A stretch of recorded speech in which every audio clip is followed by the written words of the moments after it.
My illegitimate younger sister and I were both poisoned, but there was only one antidote. The empire could not go a day without an empress, so the civil and military officials all knelt and begged Xiao Su to save me. Even my half-sister cried as she said there was a difference between legitimate and illegitimate daughters, and that she was willing to give up the antidote for me. I survived, but Xiao Su hated me for the rest of his life. To avenge my sister, he fed me slow-acting poison every day for 10 years. When I died, not only did he posthumously honor my sister as empress, he also ordered the court historian to burn every record of my existence. I died with hatred in my heart. Then, I opened my eyes again, back on the day we were poisoned. The last image before my death was Xiao Su's twisted face. Gone was the composed emperor. He paced barefoot like a child, his voice a strange mix of sorrow and joy. Niang, you finally got what you deserve. You killed the love of my life. You should have known this day would come. Agonizing pain ripped through my chest. I spat out a mouthful of blood. Xiao Su and I had known each other since our youth, supported each other through countless storms of blood and fire. It was through all that hardship that we earned the people's praise as a deeply devoted emperor and empress. And yet I never knew he had someone else he loved more, someone I supposedly killed. Worried I might die unaware, Xiao Su leaned down beside my ear and smiled, saying gently, "You stole the antidote from Chuntang and managed to survive all these years. So, I made sure you tasted the same poison day in, day out for 10 whole years. How does it feel now?" I stared at him, eyes wide, fury burning in my soul. The coppery taste of blood filled my throat, and I could only choke out a broken syllable. "You?" Xiao Su watched my rage with satisfaction. After a long pause, he slowly stood up and sneered. "Guards. Set this place on fire. Burn her body to ash. I want no trace of her left in history or the earth. Let her soul never find peace. From this day forward, the only empress of the Nie family is Nie Chuntang." As the last bit of blood slipped from the corner of my lips, I died under the weight of his cold, hateful gaze. I was unwilling, utterly unwilling. I clung to the empress's title for decades, wasting my best years in endless palace strife. Was everything I sacrificed just so she could reap the rewards? A beautiful, charming face surfaced in my mind. My sister, Nie Chuntang. She was Xiao Su's true love? How ridiculous. What a joke. Too bad I died too soon. So soon I didn't get the chance to tell Xiao Su. His beloved Chuntang wasn't just still alive. She'd been cheating on him so much, she could have stacked a tower with all the cuckoldry. I opened my eyes again. The golden ceiling of the grand palace hall came into view. The atmosphere was tense, deadlocked. Inside, a sea of civil and military officials knelt on the floor, shouting in unison, "Your Majesty, please save Her Majesty the Empress. Please make a decision quickly." I dug my nails deep into my palms. The sharp pain instantly snapped my foggy mind awake. If this wasn't a dream, then I must have returned to that day. That day was supposed to be when Xiao Su named me Empress. Back then, he was still one of the least favored candidates for crown prince. Before he came of age, the late emperor sent him to the harsh northwest for military training. I spent 3 years with him, guarding the city.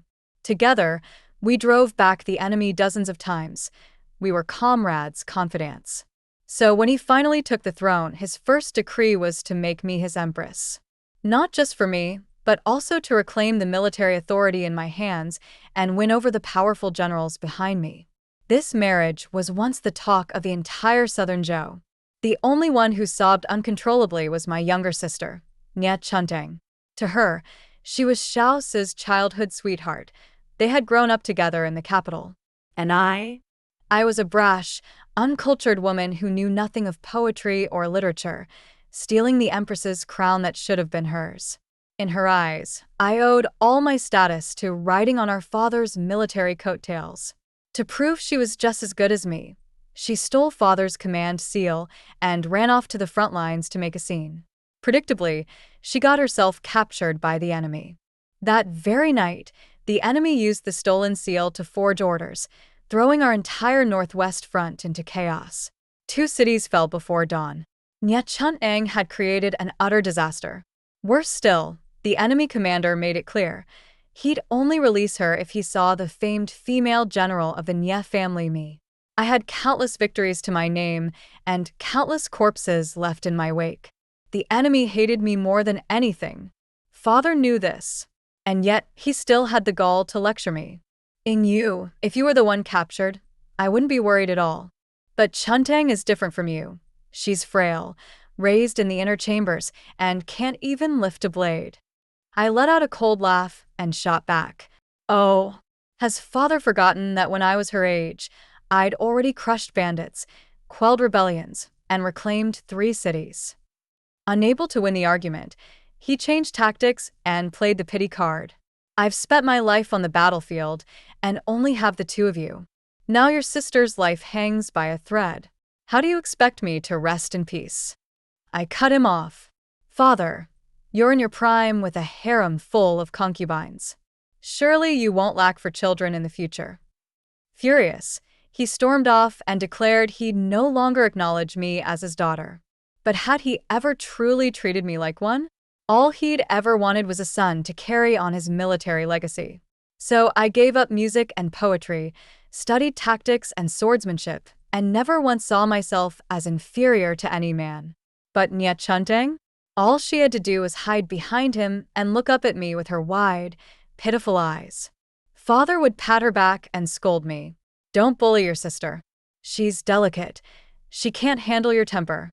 He spoiled her until she had no sense of consequence. Even when she caused a catastrophe, he couldn't bring himself to punish her. After I explained everything, Xiao Su fell silent for a long time. Then he pulled me into his arms and whispered softly, "The late emperor had many sons. I climbed my way up with nothing but blood and merit. In you and I are the same. We've never needed anyone's pity." Once I was calmed, Xiao Su gently urged me to consider the bigger picture. Though second Miss Nye is willful and reckless, she's still your younger sister. Since the enemy has named you specifically, it's best if you go. In you, no one knows the fallen cities of Wu and Yi better than you do. Truth be told, he didn't need to say a word. Nye Chuntang might not be worth saving, but the lost city of Yi was where I grew up. Its fall meant death and exile for countless civilians. I couldn't bring myself to celebrate a grand wedding while my hometown lay in ruin. What I didn't realize back then was the hidden tenderness in Xiao Su's seemingly detached second Miss Nye. It was the way a young emperor disguised his deepest affection. I took off the phoenix crown and traveled day and night, sleepless, for 1,000 miles to reach the northwest. But the situation was far worse than I had imagined. We had been caught off guard by a surprise attack, and with the loss of 2 cities, our side suffered heavy casualties and a severe drop in combat strength. There were barely any troops left to command. In the capital, Xiao Su had only just ascended the throne. His foundation was still shaky, and the faction loyal to the deposed crown prince was watching for the slightest misstep. It was not the time for war. All we could do was stall for time through negotiations. Most of the generals I had once fought beside were already dead. The new frontier commander, Si Nan, made excuses about needing to repair the defensive lines and claimed he had no troops to spare. Left with no other option, I had to mobilize the private forces of the Nye family. As I looked over the familiar and trusted faces of my soldiers, my heart sank. It had been 3 years since I left the front lines to return to the capital and prepare for marriage. 3 years under strict palace protocol. I hadn't touched a sword since. The so-called negotiation was nothing more than a gamble stacked against us. But I had no choice. The Nye family had guarded the northwest for generations. In the eyes of the people, we were their protectors. If the daughter of the Nye family fell into enemy hands, morale would plummet to rock bottom. On the day of the negotiation, the Xian army somehow learned of our route and ambushed us in the mountains, trying to wipe us out in one strike. Though my troops were prepared, they couldn't withstand the full force of the enemy's trap. In the end, all 3,000 of my personally trained soldiers were killed in battle. I barely escaped with Nia Chundeng, both of us poisoned by the toxic miasma of the Xian lands. There was only one antidote. When I snapped back to reality, Xiao Su was standing in the center of the hall, eyes downcast and silent. He didn't speak. He didn't move. I should have known this in my past life. If he truly wanted to save me, he would have done so already. The delay was just to wait for someone to plead on Nie Chuantong's behalf, so he could go along with it and save her without appearing tyrannical or biased. He really wanted it all, but this time he'd be disappointed. This entire disaster had started because of Nie Chundeng, and now I was the rightful empress, recognized by all under heaven. Who would dare speak up for her? Who would even want to? Your Majesty, please decide quickly. Her Majesty can't hold on much longer. The ministers repeated in unison. Please, Your Majesty, save the mother of the nation. Their voices echoed like thunder, every word heavy with sorrow.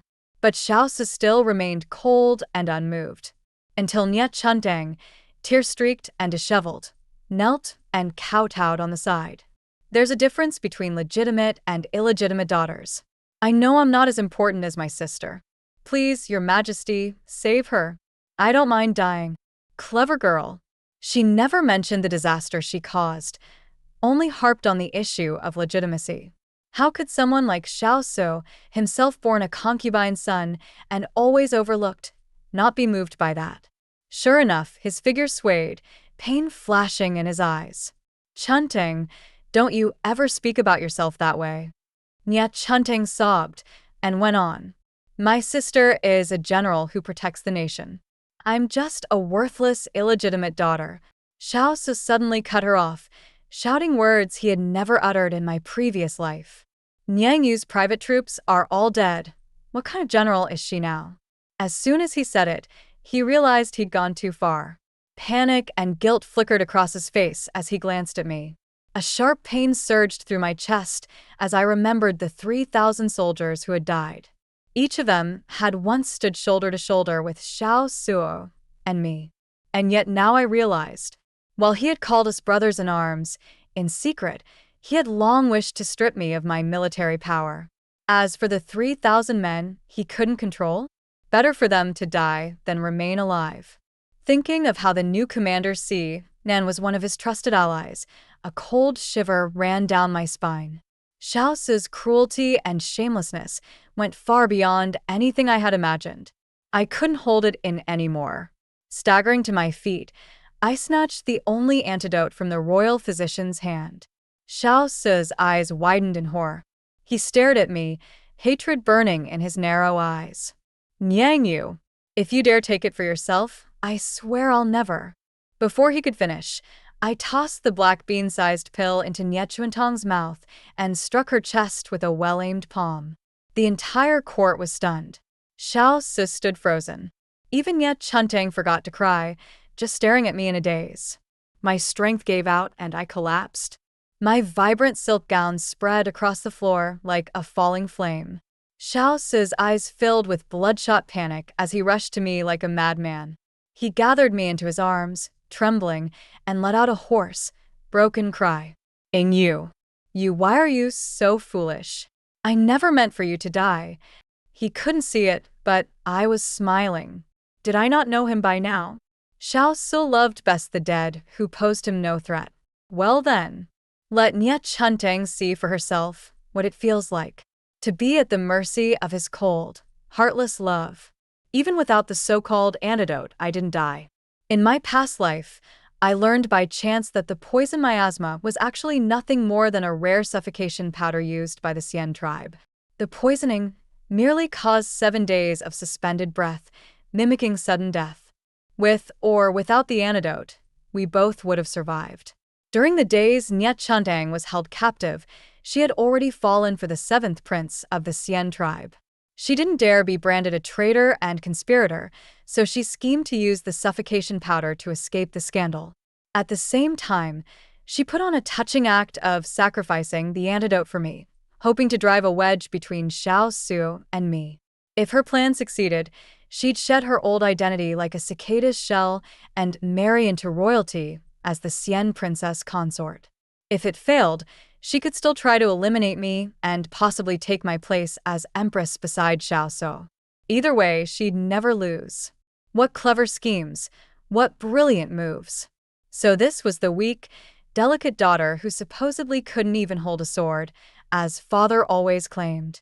While I had been trapped in the suffocating inner palace, staring blankly at a square of sky, she was galloping across the Xian grasslands, laughing with the enemy. What a cruel joke. Just before I died, I managed to write a single character in my maid Rugia's palm, live. Since I've been given a second chance, I'm going to escape this cage they call the inner palace. As for what Xiao Su and I still owe each other, There's time. I'll make sure he pays every debt. 7 days later, in a royal tent far away, deep in enemy territory, I felt a crushing grip tighten around my throat, jolting me out of unconsciousness. I opened my eyes to see a stranger towering over me, looking down with cold amusement. I've heard a lot about you, daughter of the Nia family.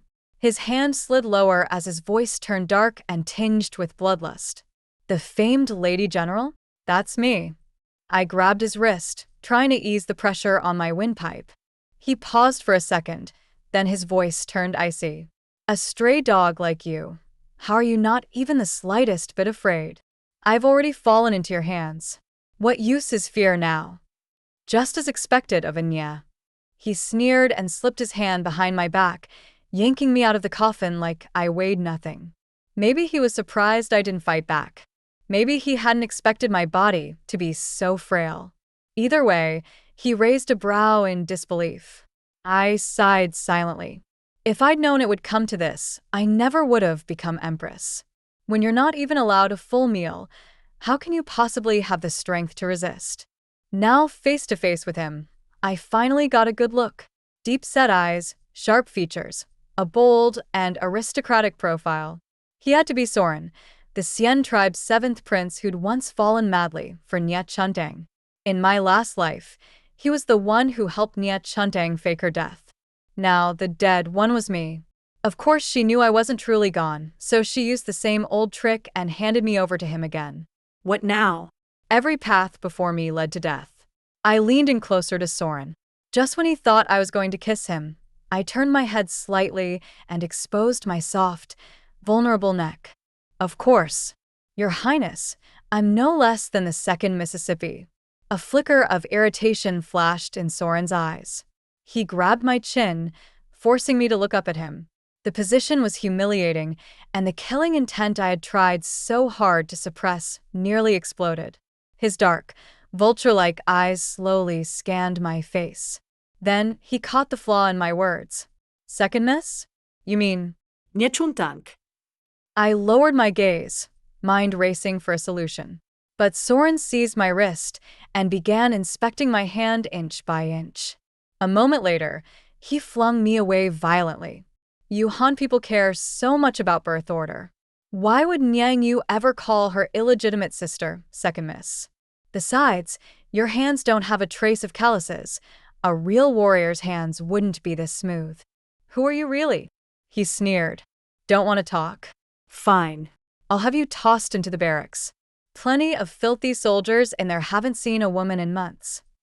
Panicked, I dropped to my knees and kowtowed. Please don't. Even in desperation, my voice came out soft and tearful.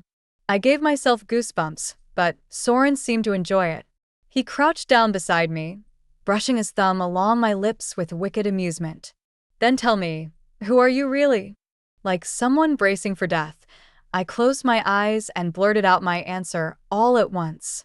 This servant is merely a stand-in for the eldest Mississippi. I've followed her since I was 10. Everyone calls me Chan. There are dozens like me in the household, all raised to be her substitutes. Chan. Soren's eyes gleamed coldly. A play on shedding the golden cicada shell. Huh? Your mistress sure is sly. No wonder people say Niang Yu is so hideous, she could frighten children. How could she ever compare to someone like you? Thank the heavens for those ridiculous rumors. I added a sob to my voice. This servant's life is worthless. just a shadow crawling at the eldest Mrs. feet. But I don't want to die for nothing. Please, Your Highness, spare me. A tense silence filled the tent. Outside, livestock bleated in despair, waiting for slaughter.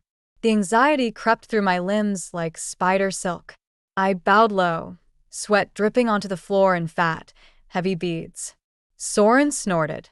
Crying already? What a useless thing. At that moment, a scout rushed into the tent with a report. My heart pounded like thunder in my chest. I focused on his lips, reading the words in Sien. The Southern Zhou has not declared mourning. The Empress was just married to the Emperor yesterday. Soren jumped to his feet, his disappointment and fury impossible to hide. After all this effort, she tricked me again? Damn it. I kept my head bowed, but I could feel his hateful, burning gaze on me.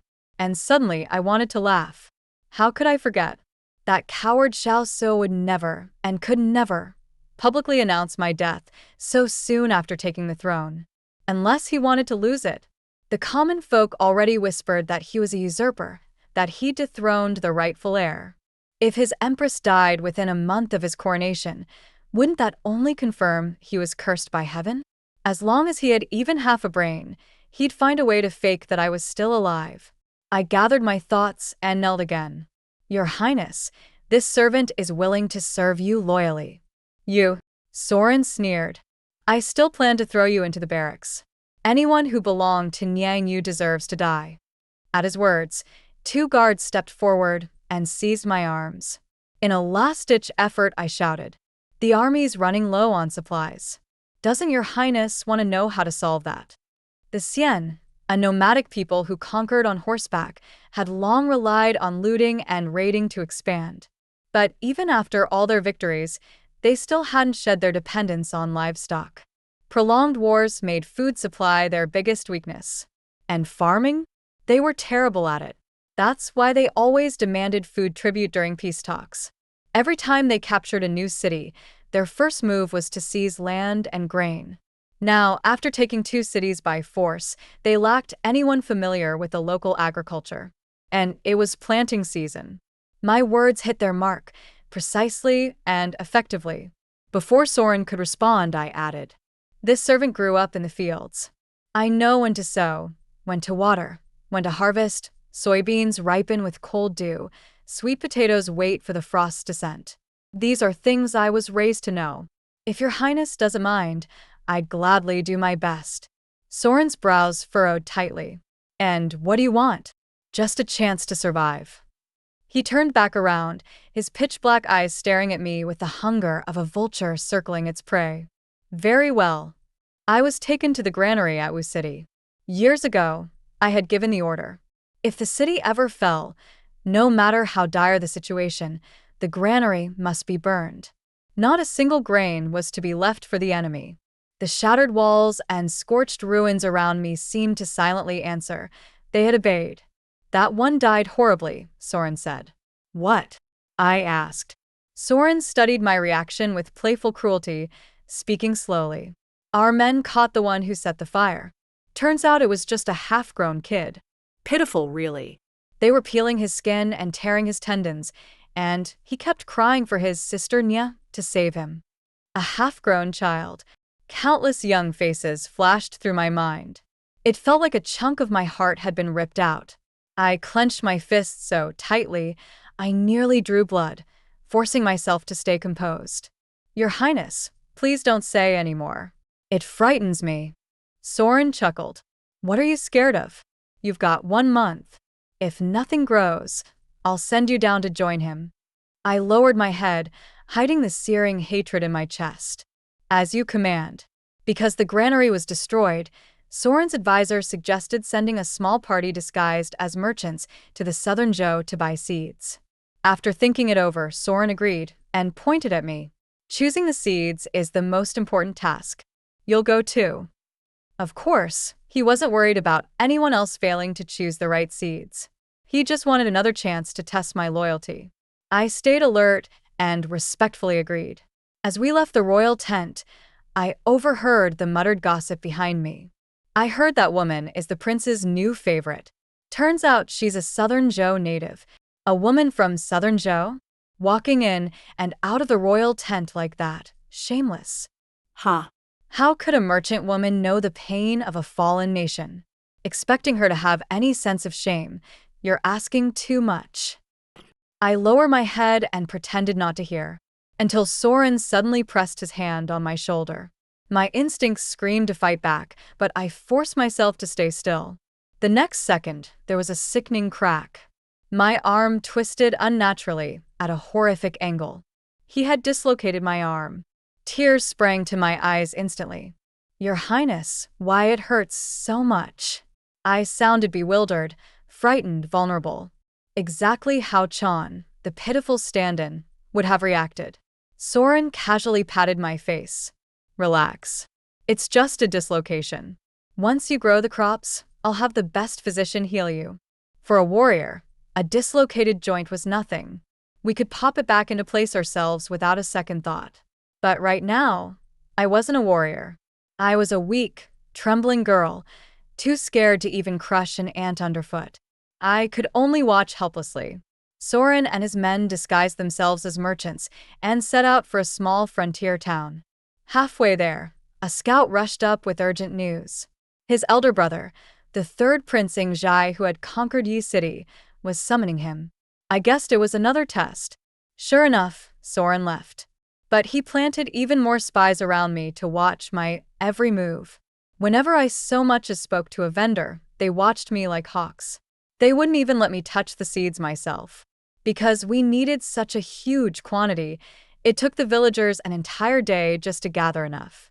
In the end, it was 2 days later before I returned to Wu City, bringing a full cart of millet seeds and farming tools. Soren was waiting for me atop the city wall. He laughed loudly when he saw me. "I thought you weren't coming back. If it had been the real Niangyu, once back on home soil, I would have had 1,000 ways to escape. Had I run, he likely would have appeared immediately to make sure I died horribly. But not only had I not escaped, I had returned, laden with seeds and tools. That finally put him a little at ease. This servant would only die if I returned to Southern Zhou. I would never run," I said. Soren nodded, satisfied. "At least you know your place." What he didn't know was, from the very day he captured me, a bold plan had already taken shape in my mind. Rather than run like a beaten dog, I would place my bet on something far bigger. I would kill every single one of his men, right under his nose. In the days that followed, I worked the fields alongside the Xian people. I taught them step by step how to soak seeds in water, wait for them to sprout, and then scatter them evenly into the soil of Wu City. During all this, my dislocated arm was never set back into place. It swelled grotesquely, looking more horrifying by the day. Eventually, I couldn't even fit my arm into a sleeve. An elderly Xian physician kindly offered to treat me, but I politely declined. Without Soren's permission, any decision made on my own might draw suspicion, or even cost me my life. After half a month of excruciating pain, my entire arm turned dark purple. It was ruined. Soren finally showed up, as leisurely as ever, his words laced with smug malice. "Tisk, TSK. What a shame. How did such a perfectly good arm end up like that? Good thing you're not Niangyu." He continued casually. "I heard Niangyu was the finest archer in the land. With an arm like that, I doubt she could ever draw a bow again." By then, I'd endured the pain for half a month. The constant agony had given me a high fever. I was delirious. I stumbled to my knees, muttering the same sentence over and over again. "Please, Your Highness, spare me." Soren gave a faint smile and finally ordered the physician to treat me. But it was far too late. My arm would never regain its strength. The only thing worth celebrating was that, exactly a month later, tiny green shoots finally broke through the soil, waving in the wind. The Xian people were ecstatic. "Lady Chan, you're amazing. Look at those millet plants. Just look at them grow." I never knew farming was so complicated. I've learned so much. Someone even asked, "You're still so young. How do you know all this?" I couldn't help but Remember those years spent stationed in the harsh northwest with my father. The population there was sparse, and come spring planting or autumn harvest, our soldiers would take turns helping the local farmers in the fields. Spring bends your back. Autumn makes you sing. That year, I worked myself nearly to the bone. It was also the year Xiao Su, and I got lost while scouting terrain. The cold was unbearable. We had to take shelter in a mountain cave. I gave him the only bit of water I had. He asked why I treated him so well. I told him, I serve the emperor, so I must serve him loyally. He turned away, voice low and tinged with resentment, and something else.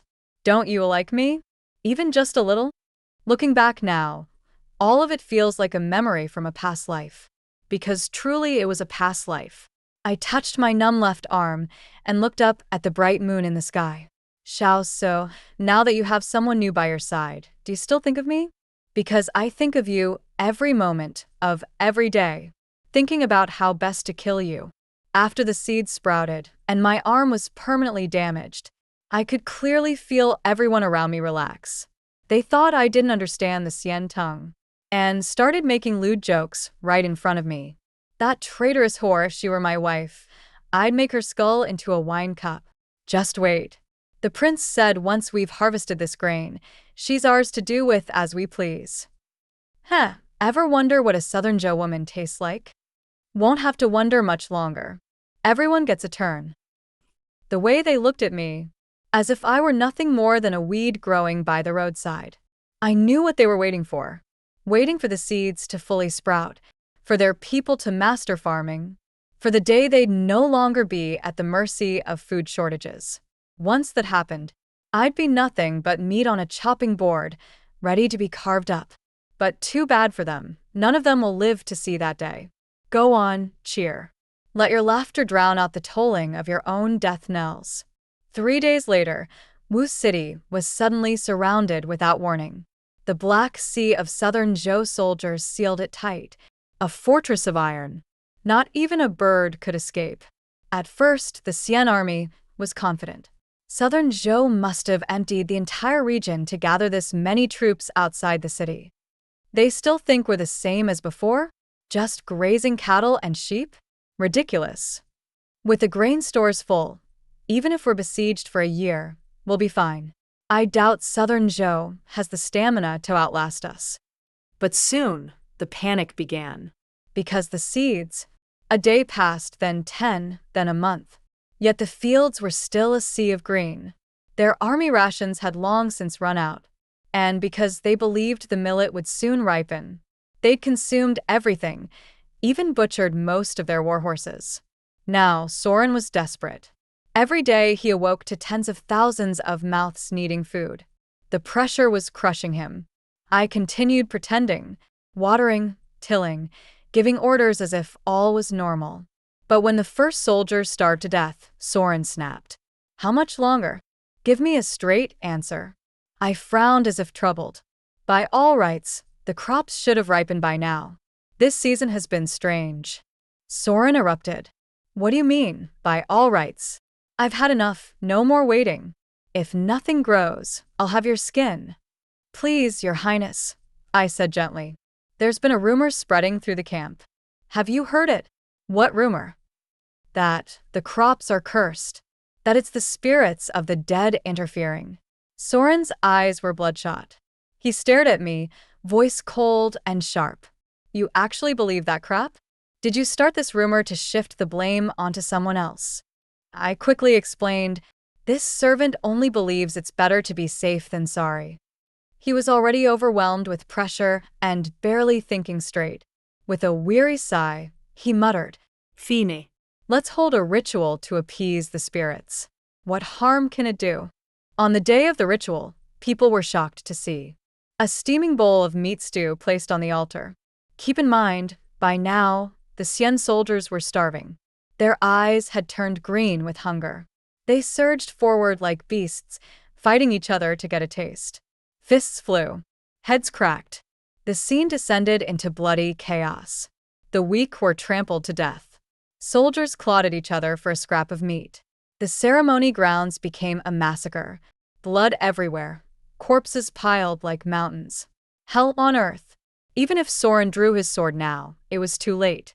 In the face of survival, men turned into animals. No, worse than animals. More vicious. More brutal. Where did this stew come from? Who made this? Soren's howl of despair cut through the carnage, shrill and trembling with fury and grief. I bet he didn't even consider. That stew had come from the very first soldier, who starved to death. Once they had tasted meat, the survivors' frenzy spun out of control. Day after day passed. The number of people inside the city dwindled rapidly. But the graves, not a single new one was dug. Or rather, this once beautiful, bountiful city of Wu had already become one massive grave. Some died naturally. Others died quietly in their sleep, by someone else's hand. A thick shadow of fear settled over the city. No one felt safe. Everyone turned on everyone else. The stench of blood replaced the scent of earth. Apathy replaced hope. When Soren came to find me, I was sipping soup, slowly, one spoonful at a time. "Does it taste good?" he asked. I nodded. Not bad. I stirred the bowl lazily, and in no time, I spotted a grotesquely swollen lotus mark on a chunk of meat floating on the surface. "The lotus," Soren murmured, eyes bloodshot, mind clearly unraveling, "is a totem of peace in our Sien tribe."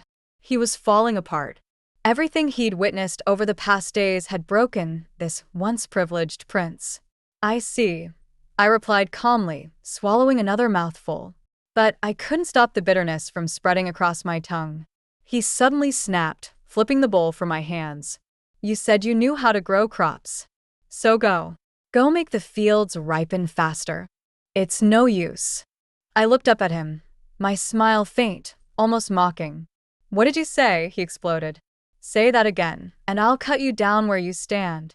I pronounced each word clearly and coldly.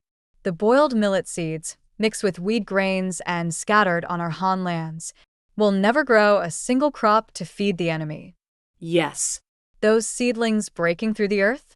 They were a kind of wild grass, extremely similar in appearance to millet. The real seeds? Boiled long ago.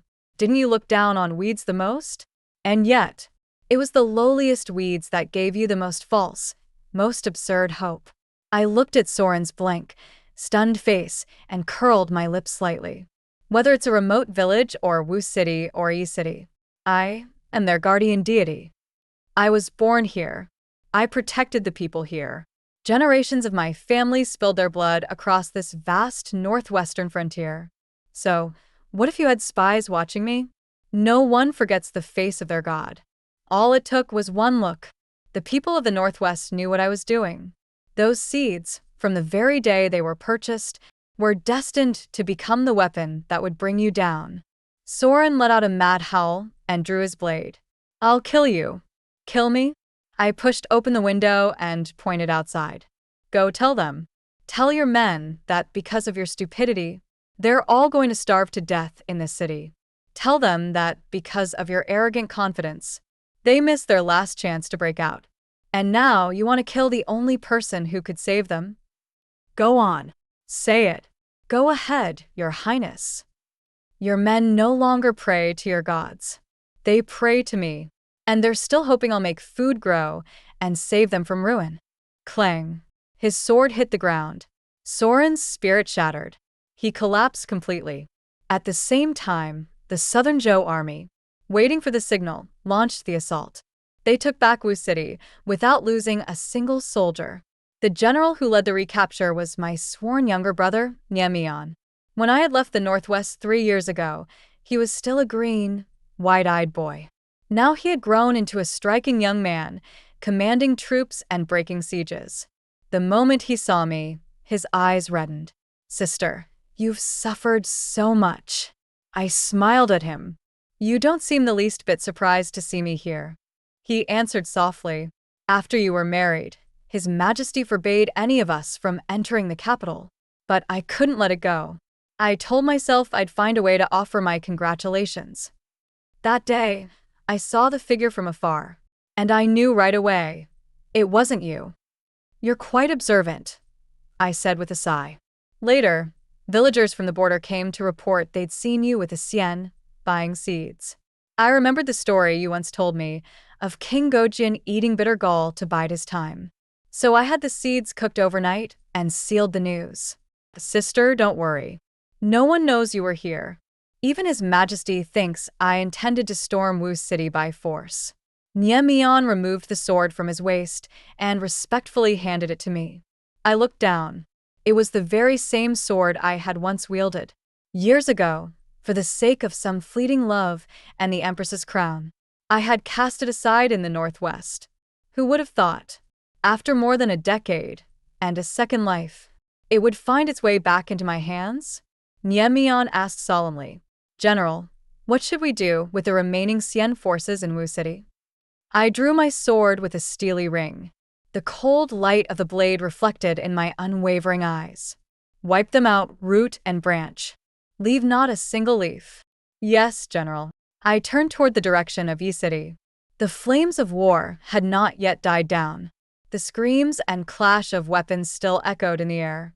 This time, I will not let go of the sword. Yi City was the largest and most strategic military hub in the northwest. Its fall had dealt a brutal blow to the already fragile southern Zhou. And, the worst part, the one who took it, Prince Ingzhai, the Xian's third prince, was my blood enemy. Years ago, he ordered a surprise raid and captured my mother. She chose to take her own life rather than face humiliation. Enraged, I led a small force granted by my father, launched a covert assault on Ingzhai's base, and wiped out an entire division of the Xian army. From that day forward, the name Niangyu became Ingzhai's untouchable sore spot. Now he dared challenge me openly, spreading his battle invitation far and wide among the people. Xiao Su couldn't sit still. The terms of the challenge were simply too tempting. If Ingzhai lost, he would surrender Yi City and even retreat 100 li from the border. If he won, all he wanted was for Niangyu to kneel and kowtow twice. Even I had to admit, those terms were hard to refuse. Then I looked again at the challenge slip. In the column marked contest, 2 characters were boldly written. Archery. In that moment I understood. There must have been a secret communication between Soren and Ingzhai. Before Soren died, he must have figured out who I was, and passed word of my crippled arm to his brother. That's why the challenge was so specific, so confident. Ingzhai wanted to destroy me, and in doing so, shatter the morale of the entire Northwest Army. Still, I should thank him for throwing Xiao Su into the fire. The battle notice spread like wildfire across southern Zhou. Soon it was all anyone could talk about. Xiao Su was in a miserable bind. If he accepted, I was already dead. Who would he send to compete? If he refused, the people, eager to reclaim Yi City, would see him as a cowardly emperor. It was a lose-lose situation. But the ever-clever Xiao Su found a third option. He sent Nie Chuntang to impersonate me and face Ingzhai. On the day of the contest, Xiao Su led the army himself, bringing Nie Chuntang proudly to the gates of Yi City. The 2 armies faced off, tension high. I stood hidden within the southern Zhou ranks, watching the loving emperor and empress stand together in unity. And all I felt was bitter, bitter irony. Nie Chuntang and I were blood sisters, our figures and features already quite similar. With a veil over her face, she could indeed fool most people. But if I wasn't mistaken, the hand hidden beneath her flowing sleeve was trembling. From atop the city wall, Ingzhai shouted, I've long heard that General Nie is a fearless warrior, able to hunt wild wolves alone. So why is it that now she's married, she can't even show her face? Seen and raised his voice in protest. Our great Zhou's empress is not someone you mongrels can look upon as you please. Ingzhai's laughter grew, increasingly arrogant. The Niangyu you all worship like a goddess lived under our Xian control for half a year, begging and groveling like a dog, even worse off than the lowest-ranked camp whore. Her arm was broken. She's nothing but trash now. And the empress you now kneel to? She's merely a stand-in. If you don't believe me, just wait. Gasps rippled through both camps. Is that true? No way. General Nye is the greatest warrior in Zhou. How could she fall into enemy hands? But don't you think it's weird she's wearing a veil? Xiaosui says narod. He leaned into Nye Chundeng, pretending to whisper comfort. But I saw his lips clearly. He said, "Shoot well. If you lose, you're dead." Nye Chuantong's hand trembled even more violently. But truth be told, threatening her wouldn't help. The Nye family's archery, not even my father could master it, because I was the only one who ever learned it. My grandfather had taught me personally, hand over hand. He had wanted to teach both me and Chundeng, but she wasn't interested. Too weak to draw a bowstring, constantly whining that the string cut her hand. Eventually, grandfather gave up on her. I wonder if she ever regretted not taking it seriously. Either way, she was as good as dead. Ing Zhai ordered a target raised. It stood atop the city wall, mounted on a wooden pole nearly 20 feet tall. Without tremendous starting force, striking dead center was nearly impossible. With the crowd holding their breath, Nye Chundeng finally managed to draw the bow. The arrow trembled on the string, wobbling in all directions before she managed to aim. Thwip! The arrow flew, but her strength was pitiful.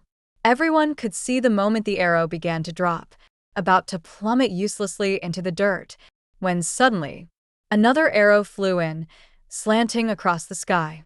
Its hollow tail sliced through the wind faster than sound, emitting a long, piercing cry, like a crane's shriek, or a phoenix bleeding in sorrow. Someone shouted, "That's a Nye family arrow." Sure enough, the Nye arrow split the first one cleanly in two, and struck the royal banner atop the city wall, dead center. Everyone froze, stunned by the spectacle. As they turned, eyes searched the crowd, some in awe, some in delight, others bitter with resentment. I slowly lowered the leg I'd used to draw the bow, raised a brow, and said casually, "First rule of Nye archery. Every tree, every blade of grass can be my weapon, even my own leg." The royal banner, a symbol of supreme sovereignty, had been pierced. The mocking laughter in the Xian camp collapsed into chaos. Ing Zhai bellowed, "Niang Yu, what is the meaning of shooting my royal banner? That shot doesn't count. You're shameless. I will not honor the agreement." I smiled faintly. "Who said I want you to honor anything?" He was stunned, and by the time he snapped out of it, it was already too late. One signal arrow shot into the sky, and with it, flaming catapults and boulder-ramming carts surged from both flanks of the forest. Nye Mian and I had always been the perfect team. Why bother with yielding Yi City or retreating 100 li? Nothing beat total annihilation. The dueling field instantly became a battlefield. Xiao Su stumbled his way through the crowd, desperate to reach me. His eyes shone with disbelief. "Ing Yu, you're alive. You're really still alive." I gave him a graceful bow. "I've come late, Your Majesty. I beg your forgiveness." He grabbed my arm, voice quivering, 1,000 emotions flashing in his gaze. But in the end, all he could say was, "Ing Yu, you must order Nye Mian to stop." We accepted the challenge. If we lose, we must concede. If you defy it like this, you're making Great Zhou a laughingstock. I shook off his hand, coldly replying, "Your Majesty, are you out of your mind?" Only after saying it did I recall. He had been out of his mind for a long time. In my past life, bound by the chains of my Empress title, I could only watch as our armies lost battle after battle, crushed by the Xian with no hope of resistance. Every time I tried to speak up, Xiao Su would shut me down, saying women must not interfere in state affairs. He had forgotten. I was once General Ling Yu, the name that made the Xian tremble in fear. Or maybe he hadn't forgotten. Maybe he just saw me as a threat, a woman too powerful to control. To him, the warriors dying at the front lines were nothing more than statistics in a battle report. But to me, each one had shared water with me, shared food with me. They were my brothers in arms. In my past life, I cared too much about appearances. I respected the emperor. I stepped aside for my husband, But now I understand. None of that matters. Face? Pride? What's more important than human life? Xiao Su, selfish, jealous, hypocritical. I've had enough of you. I reached out and grabbed a nearby soldier. I gave him a simple order. His Majesty is upset. Escort him back to camp to rest. Xiao Su stared at me in disbelief. Niang Yu, are you rebelling? I glanced at his loyal dog, Sinan, who was still in shock from that single arrow, gazing at me like I was a deity. Yes, I said calmly. I've decided to rebel. After reclaiming Yi City, Niemian and I fought side by side, all the way to the westernmost stronghold of the Xian tribe. We took their homeland by force. From that moment on, the Xian people became nothing more than a scenic mark on southern Zhou's map. My fame soared to unprecedented heights. Every street and alley in southern Zhou echoed with songs praising my brilliance and might. Tales of how I felled the entire Xian tribe with a single arrow. In stark contrast was Xiao Su, now placed under soft house arrest, growing dimmer by the day. I read every memorial the capital sent, and it was clear. During the 6 months I'd been dead, Xiao Su still hadn't cleaned out the Crown Prince's faction. In my past life, he'd barely secured his throne by clinging to the military forces loyal to me. Now, without that support, his position was more precarious than ever. So, I wrote a secret edict in Xiao Su's tone, commanding the Ministry of Rights to welcome my triumphant return with the highest honors. Any official below second rank would have to kneel by the roadside in greeting. The grander the spectacle, the better. Then I'd personally help each one to their feet, to show my kindness and grace and, of course, to win them over. Xiao Su was livid. No matter how good you are to them, it can't hide the fact that you're a traitor trying to seize the throne. Oh, really? I twirled my brush on a sheet of paper, sketching loosely. The deposed Emperor Xiao Su, a fratricidal usurper, fond of men, greedy, corrupt, debauched, riddled with disease, clearly abandoned by the mandate of heaven. There. Now I'm not a traitor anymore. I'm the righteous one. Xiao Su was so furious his eyes nearly burst into flames. How dare you slander me? I am the Son of Heaven. Only the victor gets to be called Son of Heaven. Someone once taught me, history is written by the winner. And now, I am that winner. I looked him over carefully, as if trying to understand what in my past life had blinded me so completely. In the end, I realized it was just that face. That was all he had going for him. Jijia. Nie Mian frowned slightly. Are you planning to keep him? What? He said with quiet frustration, as a boy toy. I chuckled and took the handkerchief he handed me to wipe my fingers. He's not qualified. Everything was in place, only the final push remained. Xiao Su had once said how badly he wanted the deposed crown prince dead. Because as long as that man lived, his claim to the throne would never be justified. The crown prince's loyalists would always undermine him from the shadows. But Xiao Su never dared take action. He was too concerned about his reputation. So I granted his wish. On Xiao Su's birthday, the crown prince's severed head was hung from the city gate. Word spread like wildfire. Now the emperor had killed his own brother. Accusations of usurpation followed naturally. I didn't even need to lift a finger. The crown prince's loyalists, having lost the only leader they trusted, began calling Xiao Su the most incompetent, disgraceful ruler in all of history. And now, I had public opinion on my side. I joined forces with the generals and stormed the capital with unstoppable momentum. And in doing so, absorbed the remnants of the crown prince's faction, all of them eager to overthrow Xiao Su. With the civil officials bought, the military under my command, and even former rebels protecting me, my grip on the imperial power had never been stronger. On the day I ascended the throne, I made a point to see Xiao Su. I told him, being emperor is nice, isn't it? Everything you once taught me, humility, virtue, self-restraint, it was all a lie. You just didn't want me to take what was yours. Xiao Su broke down completely, spewing curses nonstop. May you die a terrible death. May your soul never find peace. I smiled. Thanks to you, I already died once, and it wasn't peaceful. On the second day of my reign, a guard came to report.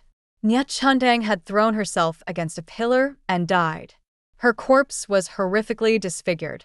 I didn't quite understand. After all, I hadn't mistreated her. I simply let her live the rest of her life in the cold palace. Compared to what she had done to me, I had already shown mercy. It wasn't until I read the letter she left behind that I finally understood. The letter read, "Sister, congratulations on ascending the throne. I hope you don't mind me calling you that, because I've always hated you. When we were young, I hated you for stealing my identity as the legitimate daughter. When we were older, I hated you for taking Brother Su away from me. When he thought you were dead, he would rather marry that lowly maid Rugia in your name than let me take your place. Not even temporarily. Sister, did you know? I've been dreaming lately. Dreams where I'm on the grasslands, free and happy as a princess consort. And the one trapped in the palace was you. But it didn't last. After you died, Nya Mion volunteered for the war, used everything you taught him, and drove the Xian back to their homeland. With their defeat, I became the scapegoat. With no maternal clan to protect me, I died miserably. Right before I died, I made a wish. If only I could do it all over again. If only I had another chance, I'd stay in the palace, by Brother Su's side. But sister, tell me, why did I still lose? I'm not willing. I'm really not willing. After reading it, I couldn't help but laugh. Maybe in her final moments, she truly believed she could be reborn. That heaven might grant her another chance. But the past is irreversible. The future is still ours to shape. Every single day we live is a kind of rebirth. Epilogue. In the third month of my reign, I finally figured out how to kill Xiao Su. I brought him to a desolate mountain ridge and, smiling, gestured to the darkness beyond. Your Majesty, look. 3,000 soldiers. Their spirits are all watching you now. A bolt of lightning split the sky, illuminating thousands of graves on the hillside, and Xiao Su's terrified face. He instinctively stepped back, but the guards were holding his shoulders tightly. What are you doing? Niaing you lunatic. What are you doing? I cheerfully ordered. From today onward, let him pay respects to every one of those fallen soldiers. 3 bows per grave. He's not allowed to die. And no one is allowed to speak to him. With 3,000 comrades for company, he won't be lonely. As I walked away, I could still hear his screaming, howling, and thrashing. The sweetest music I'd ever heard. 6 months later, a guard reported, "His Majesty has gone mad. He wanders the cemetery muttering to himself, crying and laughing, cursing you, saying, 'Serves you right for dying.'" I was playing chess with Niemion when the news came. I simply smiled. That's about all he's good for. Keep him locked up tight. Don't let him run around scaring people. Niemion glanced at my face and cautiously said, "Your Majesty doesn't seem very pleased." I tapped my forehead, a little annoyed. I'd asked them to prepare a jar of poisoned wine for him. What a waste. Rugia brought the jar of wine and placed it on the table between us. Niemion picked it up without hesitation and drank it all in one go. I was a little surprised. You're really not afraid of death? Niemion took off his official hat, revealing dark, steady eyes. He looked down respectfully, then knelt before me. From the golden platform comes a royal command, to raise the jade dragon who will die for his king. Your Majesty saved my life. Whenever you wish to take it back, I am yours to command. I clapped my hands, smiling. Excellent. Then my good wine hasn't gone to waste. I stood and began to leave. Just as I reached the doorway, he spoke softly behind me. Jia, take care of yourself. Extra Niemian. Niangyu looked up and laughed, her steps never slowing. The palace doors opened, then closed. Just like the light that had once shone on him, she, too, was now slipping away. Niemion placed a hand over his heart. The piece of jade she'd once given him, cold and hard, had long since been warmed by the heat of his chest. He was 10 when his parents were killed by the Xian. Alone and trembling, He'd been picked up by her and brought back to the military camp. At first, he slept in the shared barracks with the other soldiers. But he had nightmares frequent and loud. The others couldn't stand the noise. So she stepped forward and took him into her own tent. Only then did he realize. This woman before him was no ordinary person. She was the future commander of the entire Northwestern garrison. On nights he couldn't sleep, she taught him to read, to write, to study the art of war, even to play the zither. She gave him this jade, personally obtained through prayer, so that he could sleep peacefully every night. He followed her footsteps, bearing her burdens of blood and tears. And without even noticing when it began, his every jejia started to change in meaning. He fell for her, and, at the same time, he decided this feeling would be buried in his heart forever. What he wanted to say earlier was not, to repay the favor from the golden platform, I shall rise like a jade dragon and die for my king. But rather, if I live, I shall return to you. If I die, I shall long for you still. The palace doors swung open once more. Niemion opened his eyes. There she was, the woman before him, and the one in his heart. She flicked his forehead gently. Hey, do you want to be my consort? The end.